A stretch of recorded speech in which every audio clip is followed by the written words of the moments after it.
நோக்கினாய் எவ்வாறு நானுவே கண்ணாடி முன் நின்று பார்த்து கொண்டேன். ஒன்றாக செய்திட 100 நாடகம் ஒத்திகையை சேர்த்து எதிர்பார்த்து நின்றேன். எதிர்பாராமலே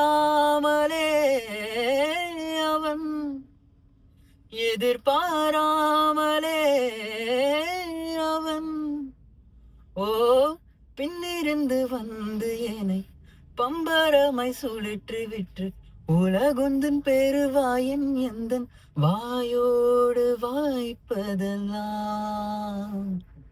இங்கு பூலோகம் என்றொரு பொருளுள்ளதா இந்த பூங்கோதை மறந்தாலடி.